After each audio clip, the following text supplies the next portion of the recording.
और साहब कोमल कोमल घास लाते हैं, उसको खिलाते हैं, जल पिलाते हैं, सेवा।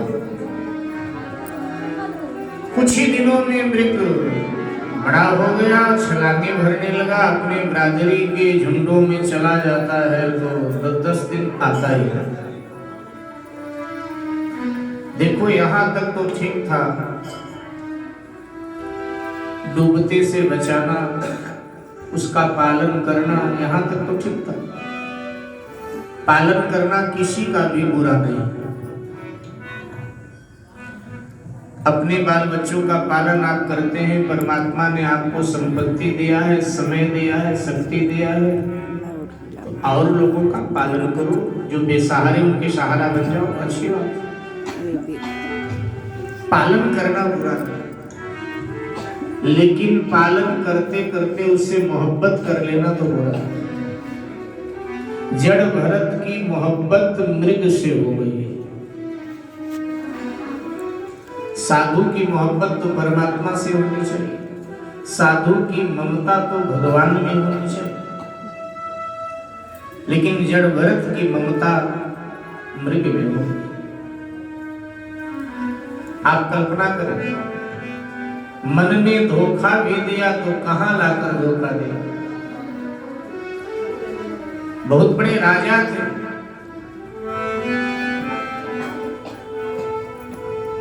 ध्यान दीजिएगा, भारत में 4 भरत हैं जिनकी कथा आप सुन रहे हो, जिसका वर्णन श्रीमद् भागवत में है। इनका नाम है जड़ भरत। क्या नाम है? जड़ भरत। ये पहले भरत है, सबसे पहले वाले भरत ये हैं, जड़ भरत। ये सतयुग में हुए। फिर दूसरे भरत हैं जिनका वर्णन रामायण में आता है, प्रेमी भरत, भक्त भरत, महाराज दशरथ के पुत्र भरत, भगवान श्री राम के छोटे भाई भरत।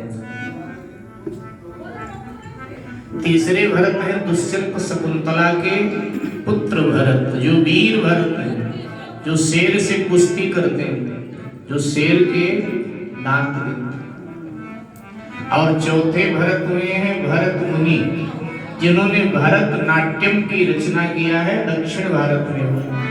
जो नाटक की विधा है ना अपने, अब नाटक की विधा बदल करके फिल्म की विधा बन गई, लेकिन है तो नाटक की, अब वो विकृत हो गई। नाटक की जो विकृत विधा है वो फिल्म विकृत विधा, जो कल्पना पर आधारित है। नाटक चरित्र को श्रेष्ठ बनाने के लिए श्रेष्ठ पुरुषों के नाटकों का मंचन होता था प्राचीन काल में। आपने बचपन में रामलीलाएं देखी होंगी, और जब रामलीलाएं खत्म हो जाती थी तो 5 दिन 7 दिन नाटक खेले जाते थे, जिनमें वीर अभिमन्यु, महाराजा हरिश्चंद्र, वीर अमर सिंह राठौर, राजा भरथरी, ये धार्मिक और ऐतिहासिक नाटक लोक निर्माण के लिए दिखाए जाते थे, चरित्र निर्माण के लिए दिखाए जाते थे। तो ये जो नाट्य विधा है, नाट्य विद्या, इसका सृजन भरत नाम के मुनि ने किया। भरतनाट्यम की उन्होंने रचना की। तो ये 4 भरत हैं, और चारों भरत ही बड़े श्रेष्ठ हुए हैं, बड़े महान हुए हैं, कोई किसी से कम नहीं है, सब श्रेष्ठ। इन्हीं के नाम से इस देश का नाम भारतवर्ष पड़ गया, नहीं पहले इस देश को आर्यावर्त बोला जाता था।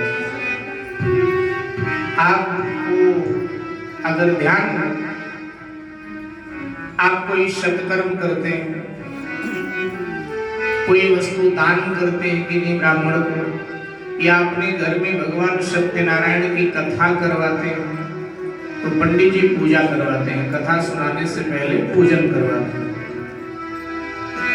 और जब पूजन होता है तो पूजन का संकल्प आपसे करवाते हैं।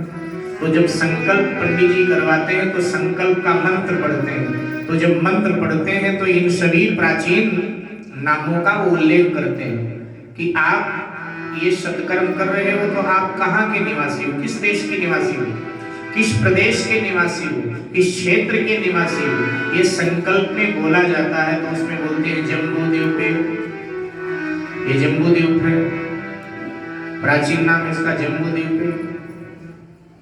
आर्यावर्त, ये आर्यावर्त है, ये आर्यों की भूमि है, ये आर्यों का निवास है। मेरे भाई बहन, हम सब आर्य हैं। क्या है? हम सब आर्य हैं। फिर बाद में कर्म के आधार पर जातियां बन गई, लेकिन मूल में हम सब एक हैं, वो है हम सब आर्य। इसलिए आर्यावर्त बोला जाता है।